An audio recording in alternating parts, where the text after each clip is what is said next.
This show is brought to you by IndyWrestling.us. Check out IWC, RWA, and more. Click the Fight TV link on WrestlingMayhemShow.com to support this show and watch pro wrestling, MMA, boxing, and so much more.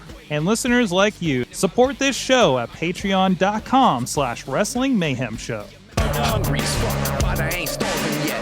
Chain for the pain, cocktail bar set. Never said I was a gangster or thug, but I'm an animal. Feeding for the taste of the floor.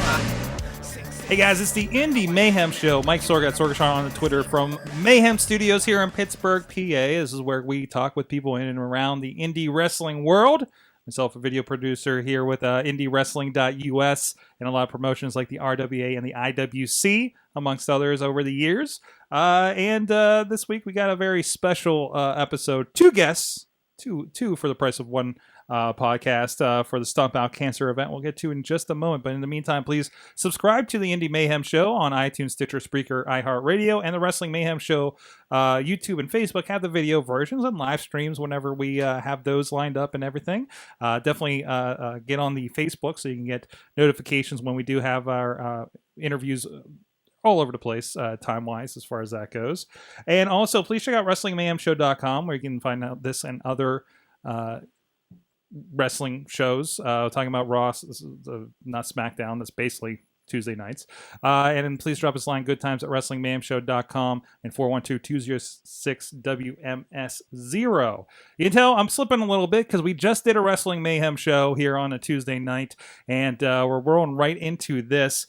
We got, like I said, two guests. They're separated. Their opponents this week, pillow separated there on the couch, so they don't come to blows. But what are you doing? What is that? This is a win. That's a win. Oh, that's a win. That's a win. This guy. There you go. This guy.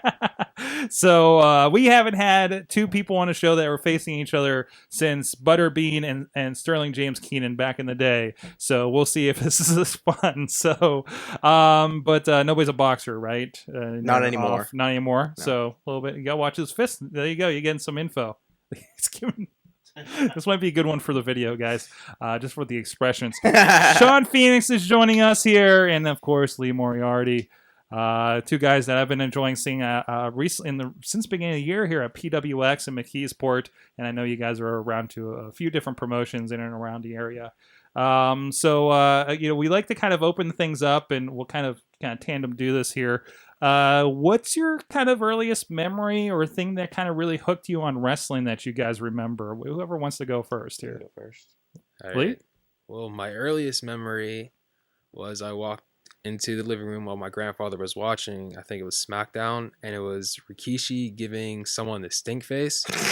And at that point, I was like, I'm not watching wrestling. I'm not doing it. And a few years later, I was home alone, flipping through the channels, and it was SmackDown again, and I saw the Boogeyman. The guy smashed a clock over his head and eating worms, and I was obsessed, and that's the Boogeyman. Wait. So you weren't down. Rikishi kind of was like, yeah, but I was like dude 6 eating or 7. worms. Okay. Yeah, and then I was like 12 when I saw that, so I was in more of the gross stuff. Oh, Yeah. There it goes. So you were just hooked on from then on. Yep, I'm obsessed. That's great. What about you, Shawn? I was not allowed to watch wrestling growing up. Mhm. Being in, I was a child during the Attitude Era, and my parents did the responsible thing and didn't let me watch it. To be honest, But of course, it was the Attitude Era, so that's all anyone talked about. So that's all I wanted to do was watch wrestling, because my friends would go to school and talk about what was going on, the DX shirts, the Stone Cold shirts, etc., etc. So then eventually we were flipping through the channels and stumbled on SummerSlam 2001, and it was Kurt Angle versus Stone Cold. And I was a little bit older, I was probably about 10, 11, and I knew Kurt Angle was a Pittsburgh guy. And we pretty much begged my parents to let us watch, us being me and my brothers, saying, oh, we won't do it to each other, we won't hurt each other, because they were also paramedics, so they were nervous too. And they kind of, I guess they realized we were older now, and they let us watch it, and because I wasn't allowed to watch it, I soaked it all in, because, I felt like I had to make up for all that time. And then the next night was the Kurt Angle milk truck incident, and that was, wow, what a good time a good first show is, literally anything could happen.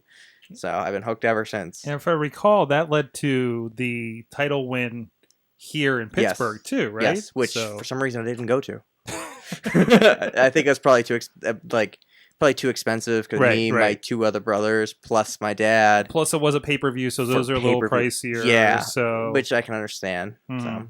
That's awesome. So and again, like, that got you guys into it. At what point where you're like, I think I want to get in and do this stuff.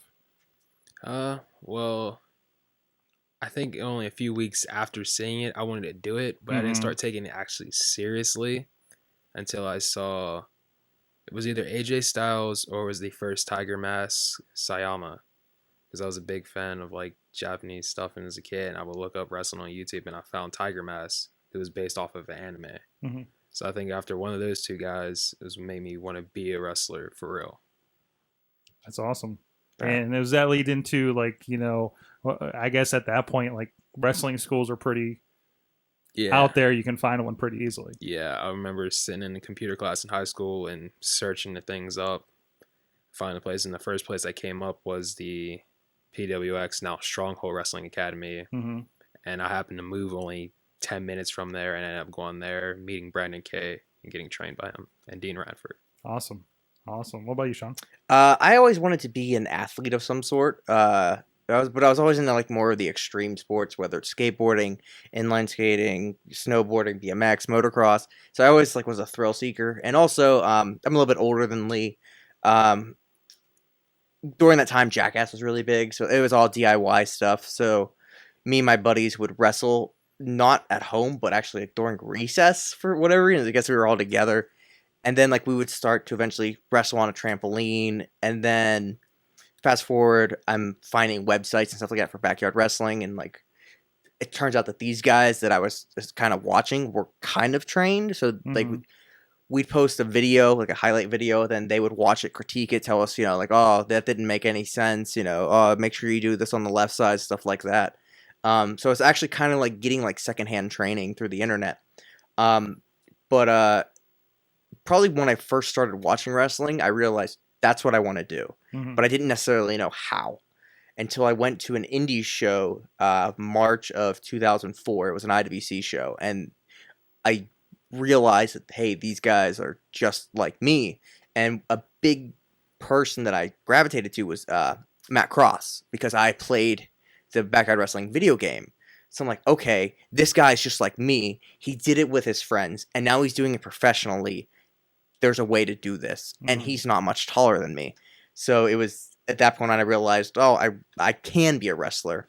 It took me a while to actually get everything in line to start going to training and stuff like that. Like I was way too involved with backyard wrestling, which it kind of is a blessing and a curse, because like I've made a lot of connections through it. Like a lot of guys do what I did, and like they went pro. But I'm also a lot older than, I could have started training at 16, but I didn't. I started at 24. So there's that kind of regret. But like, I think if I started training at 16, I probably wouldn't still be in it, because it probably would have eaten me alive. So I'm like way more mature now. It's hard to believe. So yeah, I mean, it's a different path I took, but I'm doing it now and I love it. Mm-hmm. Well, and I see that a lot with the indies. Like I realized, a lot of the guys, going to IWC and talking with some of them, like backyarded together and then went to school and then became like the core of like a promotion for a bit, and interesting camaraderie goes around that too. Right. So it's kind of cool to see. We actually do have a question. Wheels is in the chat, of course. And for you, Shawn, he's asking, what made you decide to be straight edge? Oh, good question. Which, I mean, especially around wrestling, and we were just talking before about buying Zach Gallen, which is mostly about his drug addiction issues around wrestling. So, well, also Lee's straight edge too. Okay, so I think he could answer that question to both too. You then. But like I grew up in a fairly decent household. However, I lost my grandfather to lung cancer for smoking. Lost a cousin to an overdose on heroin. When my dad would drink, he'd get a little bit abusive when I was a child. So growing up, there was I saw all the bad sides of things, and I always thought like I'm never gonna put my family through this. And being a fan of punk rock music and wrestling, I first found out about CM Punk. I saw the 3X's and I thought, oh, this guy likes pornography. But then like I realized like, oh no, because in listening to Minor Threat and seeing the X's, I kind of put two and two together. I basically found out there was a name for the way I lived my life, the punk rock movement, and just not wanting to touch anything. So everything kind of fell into place. So, what about you, Lee? Similar to his, I always wanted that lifestyle, but I didn't know there was a name to it. My dad was a big wrestling fan, and he didn't want me to become a professional wrestler because of the history of the 80s with the drugs and all that stuff. And I sort of stay away from that. That's one thing I think to know, because the time you guys are coming up behind the mat we were talking about earlier, like that, you've seen the Jake the Snake Roberts issues. Yeah. Scott Hall was probably going down the dark path by then and everything. So you were really exposed to the bad side. Yeah. And I never really, it's not something I need. And I'm a big Bruce Lee fan, and he says to hack away from the non-essentials. And it's not something I need, so there's no point in me using it. And I don't really like the smell of alcohol or anything, so there's no reason. That's good. And it feels like it is, indie culture and everything, but I've seen kind of both sides of that. Like, there's definitely that out there. Is it hard socially when you're not connected to that, or you just kind of do your own thing? Maybe not now as it would have been 10 years ago. It's not a big deal anymore if you are straight edge or not. Yeah. I think back in the day, how the partying and all that stuff, it would be a different story. Now it's not a big deal. Yeah. What about you? I can say, even just my personal life, I found out about the straight edge lifestyle around the time when most of my friends were starting to experiment. And also that was the time when I found out about indie wrestling. So I kind of lost some of my friends, but I also think it may be because I was completely overbearing with my love of wrestling too. So they didn't want to hang out with a complete wrestling nerd that didn't do the things they did. But I mean, that's their loss. But I haven't really found had any backlash or anything like that. People just kind of accept it now. And to be honest, if someone did give me any backlash, everything's water's off my back. It's no big deal. I'll get ribs every here and there. Oh, don't ride with Phoenix because he's had a couple to drink. And I just that's the most I ever get. It's good. That's good. It's probably been normalized between the CM Punks and the Ray Rose out there, probably. At this point. Because people see that, and it was a storyline on WWE TV for how many years, right? So it's kind of really kind of out there. So Sean in the chat room says hi. Hi, to Sean. Sean. I actually know him from a message board. One of the message boards where I found out about Backyard Wrestling, and it turns out that he lives 15 minutes away from me. Nice. Yeah, very small world. Man, I could imagine having the internet when, I had the magazines, right? It's just and I just read every word in the WWF magazines. I didn't even know about the black and white ones. Yeah. It was incredible. How much? Oh, go ahead. It's interesting to hear now because a lot of the people, a lot of the guys coming up, have access to YouTube. Right. Mm-hmm. That's a game changer. Absolutely. Mm-hmm. That's you have a film library. Yep. That you can watch, and there's even training videos and pointers and stuff out there. That's ridiculous. Even going back, say 15 years, that wasn't available. Mm-hmm. So being able to just type something in and seeing something from Japan. Right. That's a whole game changer. You know what my first Japan... You can film study anything you want. My first Japan study was the bloody Stranglemania from ICP. That was there's wrestling in Japan? Holy crap, it's insane. And that was my perception of it for so many years. It opens up your worldview. Mm-hmm. Absolutely. So you're not just thinking I know with us growing up, it was WWE Magazine. It was Livewire on Saturday mornings. Yeah. You had Livewire and some Superstars, and it was anything. If you were lucky to have cable, you got WCW. Yeah, it was anything you could get your hands on. But it was, Yeah. and if you missed it, you missed it. Mhm. If you missed Raw and you didn't tape it, tough luck, man. You didn't see it. Kids today have it so good. Now I can watch it 5 seconds after it happens on my phone. Right. It's Multiple angles too, because people that were at the show. Yeah, Mm-hmm. That's why it's really nice to see people like yourselves who said, "Yeah, I'll just jump on YouTube," and I saw all this stuff, and it really got me into it. Right. And it's so varied too. Like you said, you looked at the Japanese wrestling and everything. That's you could just find something you like. And then go right into that, and then you go down the rabbit hole of YouTube, Yep. And who knows what you're watching? Then you're 5-hour bender, and you're watching going some from, this weird is Australian cartoon. This You're is like, I don't know wrestling how I got here. to, is this wrestling? Sometimes there's a few of those on there where you're like, Yeah. it's a different definition there, and for a whole different audience. But we've heard that a lot. Is a lot of the guys been like, well, yeah, I just jumped on YouTube and checked out some things, or I wanted to look something up and how they did something, and just watched it and watched it and watched it. I remember passing around a tape of how to be a pro wrestler when we were all considering getting out of the backyard, and, and we're like, "Oh, yeah, you watch it." And it's like that old one with like John Cena and Christopher Daniels and Samoa Joe when you're all trained together. Okay. Yeah, like everybody knows that one. It's on YouTube by now. Yeah. We had the VHS tape we're passing around and everything, or maybe as a DVD. I don't know. But anyways, back to it. Duke Davis says he's been down the rabbit hole. I'm glad he came back. He has a question for both of you. What is the biggest sacrifice that you've made while living your dream of being a pro wrestler? You can go first. You can go first for all of these. So it gives me time to think. Yeah. Oh yeah. Put you in the hot seat. Biggest sacrifice. I mean, I've sacrificed a lot, but it doesn't seem like anything major to me because this is all I wanted to do. Like, there's no plan B for me, and like, it doesn't matter if I'll be a brain surgeon or flipping burgers at McDonald's. If it's not pro wrestling, it doesn't really matter to me. So the sacrifices are very minimal because they're not as significant as this is. Okay.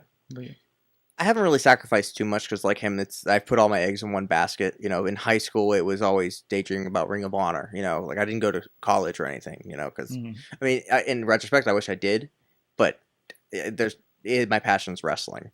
So I've sacrificed that. I've sacrificed some friendships. I've sacrificed the essential high school career. Essentially, not really going to hang out with people on this day because there's a IWC show or there's a pay-per-view. But like, it's not a big deal to me. I don't have any regrets. I've sacrificed relationships, because, they could not accept the traveling and stuff like that, even just when I was yarding. So pro wrestling is much, so you just had people, you had people falling out in the backyard days too, because like, this is. Well, when I was yarding, it wasn't necessarily just going to my buddy's house. Like we would actually travel. So I've wrestled in Ohio, Indiana, Illinois, Philly, New York, Connecticut, Tennessee, Kentucky, Florida, Vancouver, all just for yarding. So The internet made all that. Absolutely, yeah. It's amazing. The internet made It's all unbelievable. That possible. It's unbelievable. Insane. I always say that it's like a Disney Channel movie because I started my high school career idolizing these guys on this message board. The next year, I'm invited to go wrestle with the big guys that I looked up to. Fast forward to my graduation. They came to my graduation. I'm like, wow, like this is so cool. And like these are yarder guys. Yeah, and like, and then like I've been in their weddings and stuff. Like they're like my best friends. But like because of all that traveling, it's kind of like prepared me for professional wrestling because like all this isn't new to me. Like granted, I've only been wrestling for a year and a half, but like I don't want to say I've done the miles, brother, but like I like traveling. I've done it for close to 10 years. So and I know yarding gets such a bad name, but I mean, is it obviously there's habits you have to break. You always hear about that when you go into training afterwards. But do you think that kind of prepared you to what to expect a little easier in the long run? Absolutely. Like it wasn't necessarily like jumping off houses and hitting each other with like. Not that this is like a wholesale go yard guys. Do it the right way, guys. But still. I don't regret what I did in the sense of it got me ready. I was very fortunate if, a certain time period, with the internet and everything like that. Nowadays, I don't even see any backyard wrestling message boards or message boards in general. But it helped me because these guys were trained. They didn't like the politics of professional wrestling, so they did it for fun. So that helped me out. Now, there were some things in training that I had some issues with, but it wasn't like too hard. And my first match wasn't really nerve-wracking because I had been performing in front of my friends. It wasn't like a brand new environment. There were like some habits that I'm sure like everyone had, but like, don't rush this, that type of thing. To be honest, I think you probably have to ask my trainers if I had any real issues transitioning. But I mean, everything. That'll be the follow-up interview for the documentary later.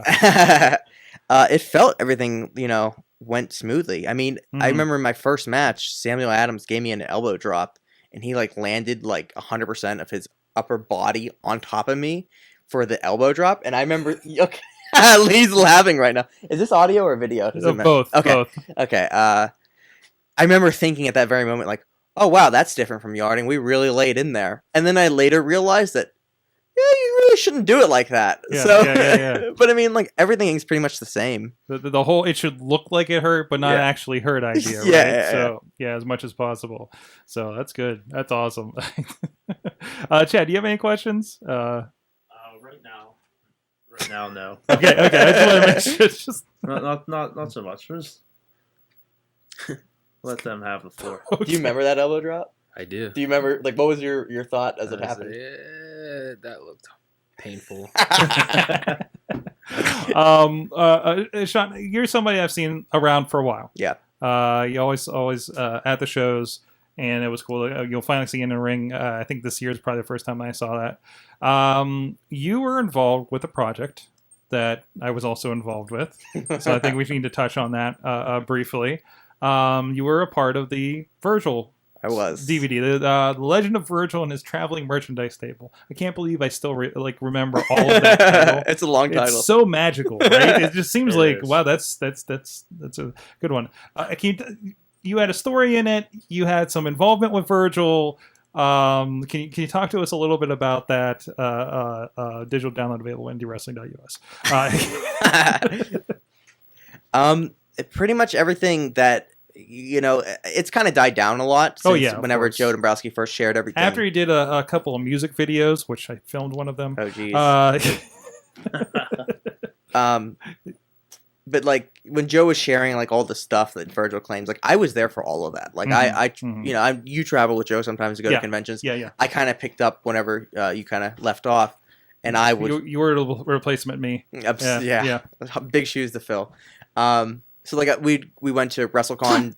Oh, God bless you, dog. Was that in a microphone? It sounded like it. Cough button. We went down to New Orleans for WrestleCon, and we were next to him, Mhm. and we heard the stories and stuff like that. But it was like, oh, there's no way this is true. Thankfully, that time he wasn't that bad. Mhm. It was kind of like we were facing one way, and he was kind of like behind us, facing the other way, kind of like this. Mhm. It, Versus both the Steel City cons, I think right next to each Joe other. and I, in two separate occasions, were directly next to Yeah, him. yeah. As So- we for another Steel City Con.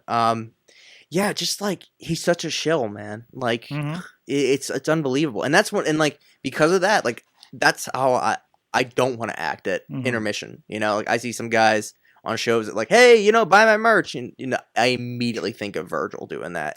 If you have to shout out for people to buy your merch or to buy your autograph, that seems desperate. You know. Well, devil's advocate here. Like, presuming your match is already in the first half, shouldn't that have drawn people to your table? Right, yeah. Yeah. Yeah, they should. Yeah. Or like, I mean, I get it. There's times where I go to shows and I wrestle after intermission and like nobody buys my stuff Mm-hmm. because they haven't seen me wrestle. I have no idea who I am. But I sacrifice that. Like I don't want to be that guy because I feel like if I'm thinking, wow, that guy's pathetic, every one of those people can be thinking that too. And I don't want to represent myself that way. But Virgil has no shame apparently. No. Virgil's doing Virgil's thing. Yeah. Lee, have you ever any Virgil experiences? Have you run into him? In Pittsburgh, it's almost have impossible not to. Really? But I'm extremely excited to. I remember I went to the Ring of Honor show to watch Chris LaRusso, Oh, jeez. and he was at it, Yeah, he was. and he was just chilling in the corner. Everybody started chanting Virgil. And he Yep, was like, yep. "Yeah, I He- deserve this." He was just sitting. He was just sitting in the seats. He was like on the floor, Yeah. like in the back row. See, the last time he was there, he was like the roofing company.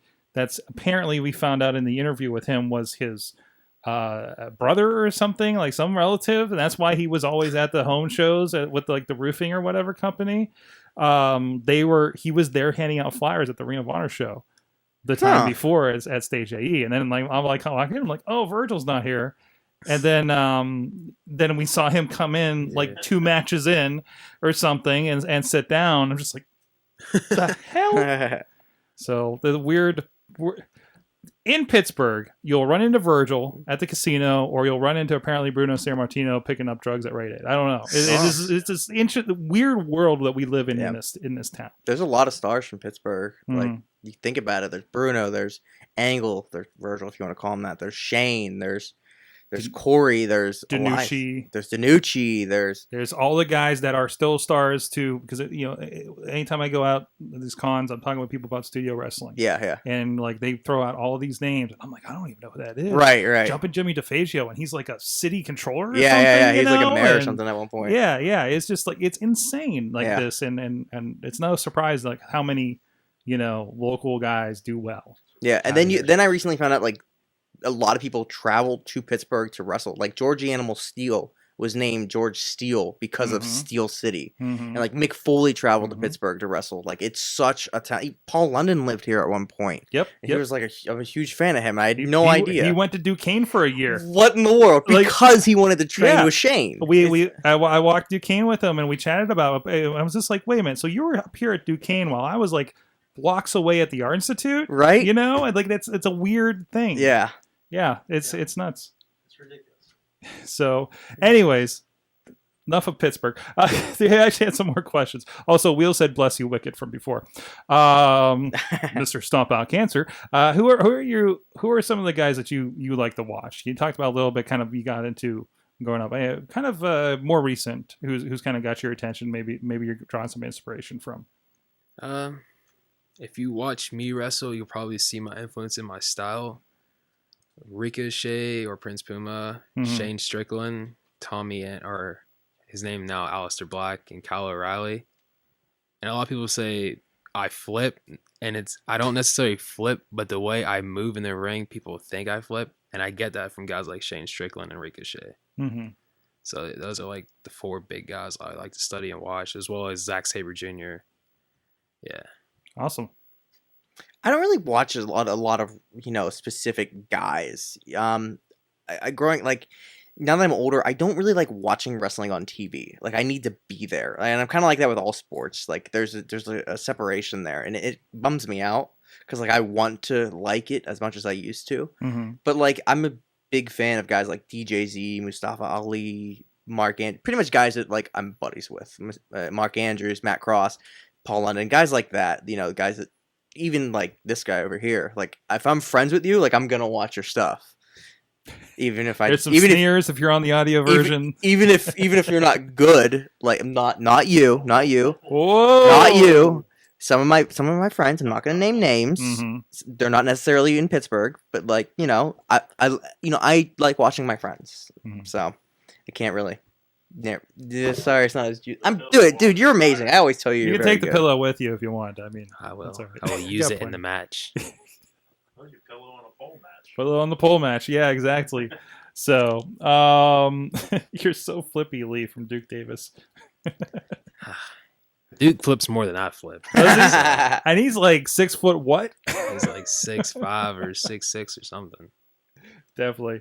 We're about to get him on the show here soon in the new studio. So, lastly, you guys have been at this for a little bit. How many years have you been wrestling active?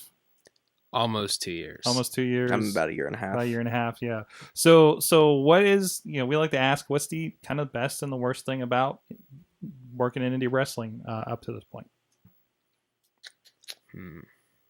Best thing for me personally is the in-ring stuff, because I've always been a fan of like combat sports and fighting and all that stuff. So getting to be an athlete in the ring and all that is really cool. I'm sorry, I'm just laughing because it looks like you're hiding behind a pillow on the camera at this point. So, sorry, serious question, serious answer. Sorry. But yeah, the combat sport, the sport of it. I know some people don't consider it a sport, but it depends how you perform. To me, which makes it the difference between art and sport. And for me, it's more sport. And then biggest thing I'm not a fan of is the behind the scenes drama that goes on a lot in wrestling, which you always hear about, but you don't really exactly know what people are talking about until you're in it, experiencing it. So yeah. So it's always kind of like I see. Yeah. What about you, Shawn? Probably the least favorite thing is probably like what he said, like the little bit of the politics and stuff like that. But But I mean, like, I try to be a genuinely positive person, so like I just shy away from that, like. But it's hard to when it involves you. But like, if someone's, if there's politics going on in this section over here, like I just avoid that. But like, if it involves my friends, then I get like upset about it, stuff like that. Like if you're not paying one of my friends, then I start to bark, like like I'm gonna stick up for this guy. I don't like that I have to do that, but I do that. That's the big brother in me. I don't like the injuries. I don't like having to miss another show. But that's just because I love it so much. And like the best part is like I'm literally living my dream. And I see so many people sour and stuff like that. Like, dude, this is what you want. Like you should want this. You like, and I accepted that, the negative, the politics that's going to come with it. That's part of the game. The traveling, that's part of it. I know people don't like to travel, but like, if you want to make it, you have to, branch out. And I haven't made it, but I'd like to think both of us are taking the right steps to do that. A lot of people say there aren't any friends in wrestling, but like, I love the friendships. And like, granted, we don't really hang out often at all, but when we see each other, it's like, family. And it's the same thing with my backyard friends. Like, it's a common bond. We're putting our lives in each other's hands. You have to trust someone, and when you do that, you legitimately form a bond. And like, it's to the point now where I'll shake someone's hand when I meet them after we wrestle and we see each other again. Like, it's a hug, because now we've trusted each other and we're family. That's the coolest part. I think you can go from strangers to someone you die for, and that's amazing. I can't think of any other thing that would be like that. Definitely not chess. I don't mean to shoot on chess. I love chess. No disrespect to any chess players. Underground chess. Some underground. No, Deep Blue's going to take over pro wrestling anytime soon. Nope. Paddle bots. Well, hey, you guys are taking it mano a mano at Stomp Out Cancer this Saturday, July 15th. As of this recording, of course, at Lamont Furnace. This is the Rise Stronghold, right? Yes. I want to make sure I'm getting there's a WrestlePlex, there's a Stronghold, there's a, get all the places straight. Excited to see that. I haven't been down there since VOW was in that venue, and I was talking to Brandon about their setup over there this weekend, and look forward. We're going to be there with IndieWrestling.us filming. If you guys are catching this interview afterwards, because I know we released a couple of days before the show, it will be available on IndieWrestling.us digital download and DVD, and again, proceeds from that portion of those will be going even after the fact to the charity, the American Cancer Society. To you guys, everybody says in the chat room, we were talking before, we expect a lot of flippy shit from you. Is that right? A good match, a good fun match from you guys this weekend. It'll be refreshing going from wrestling people that I don't necessarily like to wrestling a friend. Mm-hmm. Like, that's cool, and like, it's cool that we're doing it at a show that allows that. We're not friends. Yeah. Like, see okay. that pillow? See that separation pillow there? At the end of Saturday, all right, but right now we're not friends. If you're watching this after the show, how cool was that match? Wasn't that awesome that I did the 450 and destroyed him? But I mean, like, the Canadian Destroyer off the top rope, right? Dude, we'll do both. Yeah. But it's cool. But I mean, like, it's not like a grudge match. This Yeah. is a relaxed environment, and it's legitimately an exhibition to see, who's better. We both got some buzz behind us. I would say generally, a benefit show like this versus, a regular wrestling show that's going, on, maybe storylines, maybe stuff going on, the ongoing politics, who knows? Like, is this generally like kind of more relaxed and going into it? It definitely seems like it. Yes and no. I'm more relaxed. Because I think you've been on a couple this year, right? Both of you guys? Yeah. The other one I was on was Benefit Brawl for the school. That was the one kind of New Ken-ish? Yeah. Up in New Kensington. So, yeah. It's more relaxing and it's more fun because it's going out there for a good cause. But there's also, like, it's wrestling fans from everywhere. It's people from everywhere. And now it's, like, a lot more eyes on you that wouldn't usually be, because fans are very loyal to their places. Like, some fans won't go to another place because they want to be loyal. There's nothing wrong with that. But now there's the opportunity to show why you're the future or why you're the best. Well, thank you. Oh, you mean? I was I talking thought to you were myself. Oh, okay.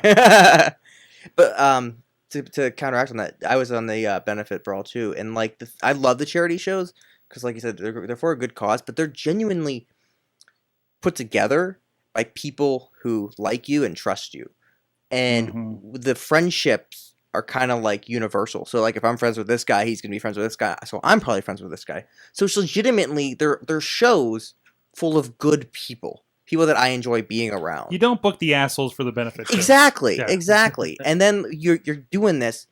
It's a little bit more relaxed because you don't have to worry about next week, and it's for a great cause. What more do you want? I mean, maybe catering, but you can't have everything, right? Yeah, I've seen some of those indie wrestling caterings. All right. Where can people find you online? Of course, StompOutCancerPGH.com for information and tickets and matches and stuff. But you guys individually, where can people find you? I'm on Facebook under the same name, Lee Moriarty, and on Instagram, Apex of Combat. Awesome, Shawn. I am at Shawn Phoenix on Twitter, Instagram, Snapchat, wherever. AOL Instant Messenger, MySpace. Anywhere that I could brand that, it's where I'm at. MySpace. Yeah. That's where the backyard stuff started, right? Yeah, it did. And I swear to God, that's the URL. Yeah. That's awesome. Thank you guys for joining us here. Again, check out the show. Support if there's benefit shows, even if you're not going to regular indie shows, like at least check out the benefit shows. It's a nice mix of things usually, and it's for a good cause. So really appreciate that. Chad, thanks for joining us here. And putting a little bit on this. Hey, no problem. And of course, check out everything. Subscribe to this on iTunes, Stitcher, Spreaker, iHeartRadio, and the video versions on Wrestling Mayhem Show. And check out everything. And until next time, support indie wrestling. You know how I act now. If you got a problem, come and see if I'm a back down. Act wild. Steady sipping Jack now. This show is a member of the Sorgatron Media Podcast Network. Find out more at sorgatronmedia.com.